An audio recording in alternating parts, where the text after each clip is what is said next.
You're the chef, a scruffy old man like you. Give me a break." Sighing heavily and shaking his head was the younger head chef. "Why on earth would someone like you be working here? Has HR finally lost its touch? Just do some cleaning or something. That's more your style." With a look of utter disgust, he pointed me out and assigned me some cleaning tasks before returning to the kitchen. I'm reaching my limit of patience. I came here to cook. A month later, when the head chef couldn't cook anymore, I stepped in and cooked. Who made this dish? That was the moment my life took a dramatic turn. My name is Jack. Due to certain circumstances, I'm unemployed. Fortunately, I had some savings, so I thought of this as a summer break from life and didn't work for a while, but I have a family to consider. Just as I was thinking it was time to start working again, I got an offer from Frederick, an acquaintance, who asked me, "How about cooking at my place?" The job was at an upscale restaurant frequented by politicians and top entertainers. "It's been a while since you last worked, but with your skills, you'll be fine, right? I didn't graduate from high school, nor did I attend a culinary school, but I'm confident in my cooking skills." And Frederick saw that talent in me and invited me. I couldn't let him down. "Leave it to me," I replied with enthusiasm. This upscale restaurant, spread across major cities, was quite a large operation. It was divided into various sections like reception, service, cleaning, each with regular training and workshops, not just cooking. My name is Jack. Starting today, I'll be in the cooking department. I'm looking forward to working with you. On my first day, eager to make a good impression, I greeted everyone cheerfully, but the man in front of me seemed to be in a bad mood. Such low education, didn't even go to high school or culinary school. It's sickening enough that an amateur is here. And what's with that outfit? On this day, I had dressed casually in slacks, a t-shirt, and a jacket, as Frederick had told me. "You're just going to change anyway, so dress comfortably." Do you even realize where you are? If you were a skilled chef, it might be accepted, but as an amateur, at least show some sincerity with your attire. This grumpy man was Tom. After graduating from culinary school, he trained in French cuisine in France and was appointed head chef here at the age of 30, as I heard from Frederick. "A guy like you in our kitchen, what is HR doing? Here you go." Saying this, he handed me a basket of cleaning supplies. "A scruffy old man like you shouldn't even be in the kitchen. Go do some cleaning, that's more suitable for you. Don't come back until I've cleaned all the toilets in the storeroom," he said, shutting me out of the kitchen. Honestly, it was frustrating, but I decided to take it as an apprentice job and do it. Maybe if I show my work ethic here, I might get some recognition. I didn't just clean the toilets and storeroom, I scrubbed every nook and cranny, both visible and hidden. First, I had to earn my way into the kitchen, so I fueled my enthusiasm. But 2 weeks passed, and I was still cleaning. "Jack, you really are efficient. Your work is meticulous." Jennifer, a part-time cleaner, always praised me like this. My reputation among the cleaning staff was rising, but I was feeling mixed as cleaning wasn't what I wanted to do. Everything starts with cleaning. I've been taught to always tidy the place before you work, so cleaning itself wasn't a burden. In fact, I like cleaning, but this was a different story. The first week was good. While being burdened with work, I managed to clean places the cleaners couldn't reach. It was rewarding and fulfilling. But by the second week, there was hardly anything left to clean. Having done almost all the major cleaning in the first week, once the toilets and water areas were done, only light cleaning was left. This left me with too much idle time. And now it's been 3 weeks since I've been relegated to cleaning duties. I still haven't been allowed into the kitchen. I just wanted to work in the kitchen, even if it meant starting with dishwashing. I tried to negotiate with Tom several times, but he never agreed. Do you really think someone like you can negotiate? just stick to cleaning. I've already finished almost all the major cleaning in the first week, and I have an excellent cleaner working with me every day, so I at least want to start in the kitchen with dishwashing. You don't deserve to be in the kitchen, just go back to cleaning. And like that, I was shut out every time. Why do I have to endure this? I was a mess of frustration and anger at the unfairness. I just wanted them to see my cooking before judging me. I was stunned to receive such unfair treatment based solely on my background. Tom graduated from a prestigious culinary school in New York, then trained in France and San Francisco. Despite his skills, he seems to have a nature that can't be satisfied without asserting dominance. Well, even a high school dropout can clean. Good for you, learning to clean in middle school. Lately, I've been trying not to engage with him too much, as it's just tiresome.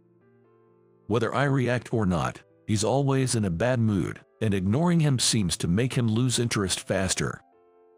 Geez, why is he like that? Jennifer tilts her head in wonder. I wish I knew. What about me doesn't he like? Is it because I'm a high school dropout? I didn't graduate, but I did attend high school for a bit.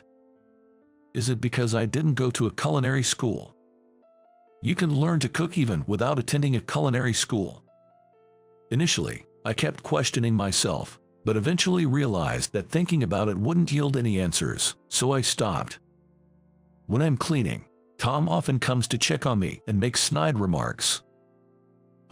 Cleaning suits you. You're more fitting as a cleaner than a chef, he says, smirking as he watches me clean. I was taught that everything starts with cleaning. When I reply like that, he visibly gets in a worse mood. Is that so? Then keep doing it for life. He clicks his tongue, kicks a nearby trash bin, and messily shuts the door on his way back to the kitchen. It's really too much, Jack. You're actually supposed to be in the cooking department, right? Jennifer sympathizes with me, seeing how much disdain I'm receiving. Thanks for worrying about me. While I felt embarrassed, her kindness was a relief to me. It's not your fault, Jack. Besides, we're grateful to you. Jennifer, look, most of our cleaning team are older ladies, right? Many of us have backaches. You cleaning every corner so thoroughly, even in places we can't reach. Whether it was encouragement or sincerity, Jennifer patted my shoulder, saying cheer up, and went back to the break room. I was reaching my limit of patience, but I endured it. I didn't want to disappoint Frederick or cause problems, and the part-time staff and the cleaning team were all nice people, making it a comfortable place to be. I didn't plan to stay in the cleaning team forever, but I didn't want to be bothersome or cause any trouble either. Then, one day, an opportunity arrived. A high-profile politician, Mark, was coming to the restaurant, creating a buzz. With a tense atmosphere to avoid any mistakes, the tension was palpable. The kitchen was filled with nervous energy. Suddenly, a loud crashing sound echoed, and the commotion intensified. Tom, are you okay? Such a bad injury. We need to stop the bleeding. It seemed that Tom had been injured. His injury was severe enough that he couldn't hold a knife, and amidst the hurried first aid, the kitchen was enveloped in anxiety. What do we do?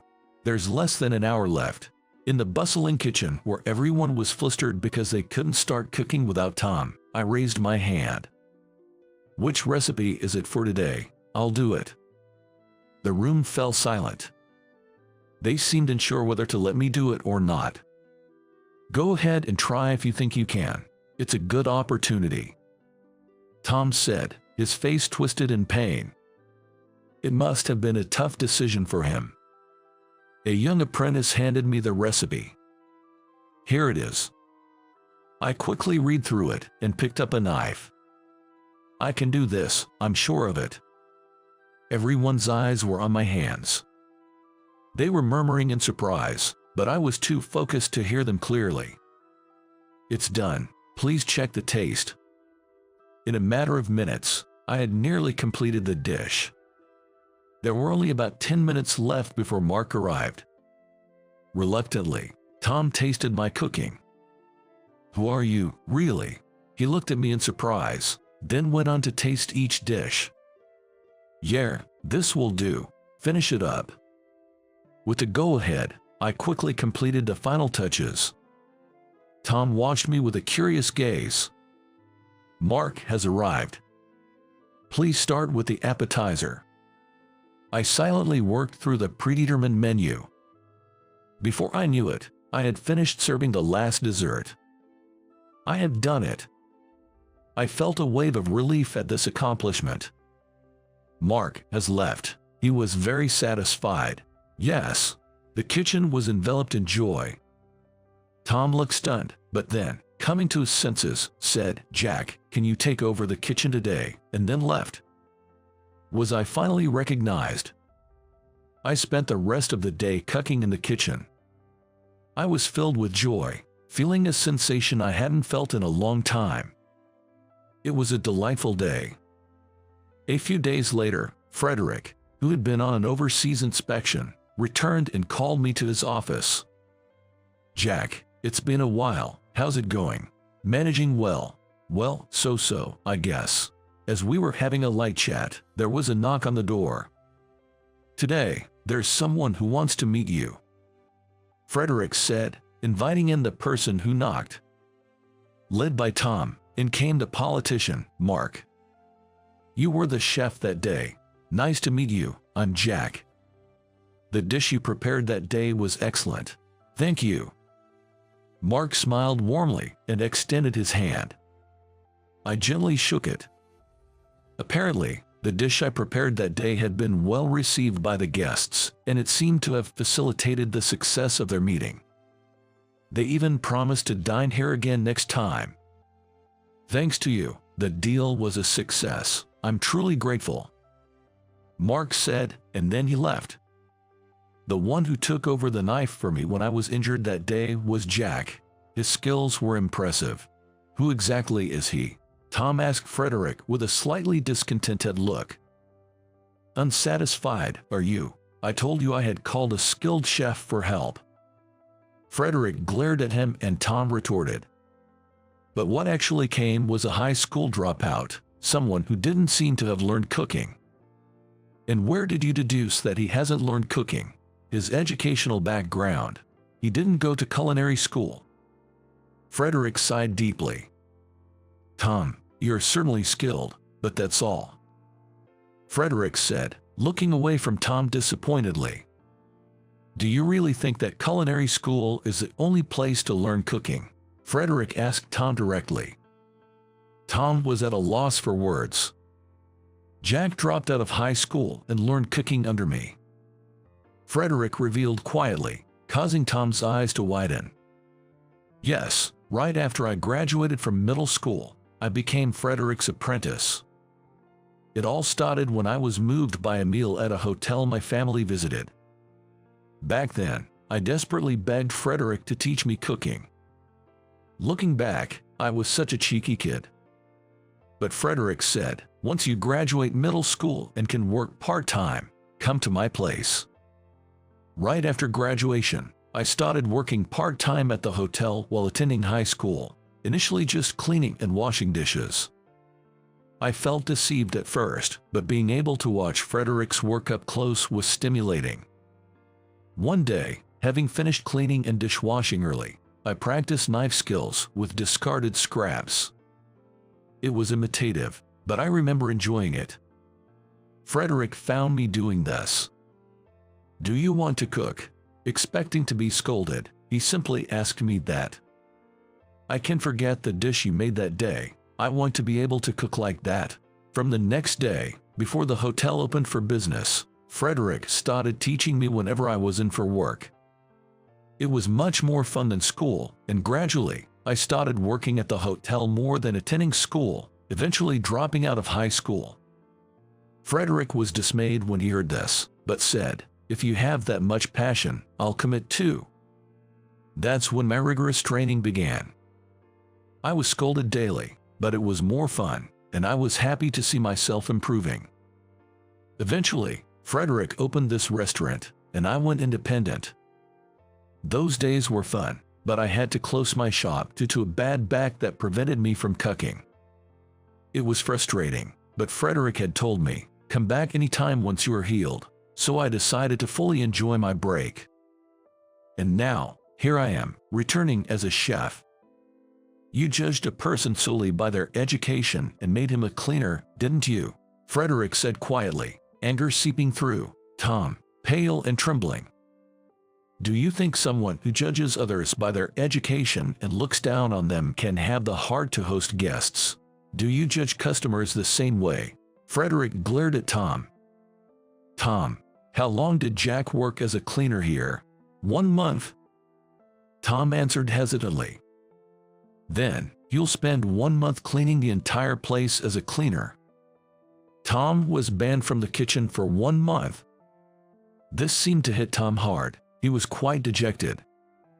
A month later, after his ban was lifted, Tom came to apologize to me. Jack, I'm really sorry about that time. I was surprised by how deeply Tom apologized. Please don't apologize. It's all in the past now. But, really, don't worry about it. Instead, let's focus on providing better dishes to our customers. Saying this, I finally got Tom to agree. I was the only chef specifically invited by Frederick to this restaurant. I learned that after training in France, Tom had been working as a chef at a high-end restaurant in San Francisco. Frederick had scouted him there and brought him over. Being chosen by Frederick himself for the opening team, I had to deliver results. I was desperate, but in the end, I overdid it. Tom laughed self-deprecatingly. From then on, we both pushed and encouraged each other. I taught Tom all the skills I had, and I learned a lot from him too. Hey, about this menu. That's good, but maybe this could be. Every day after business hours, we brainstormed new menu ideas and techniques. It was fulfilling.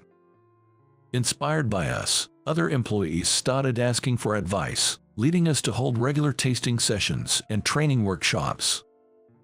Everyone polished their skills for these sessions, gaining confidence and improving rapidly.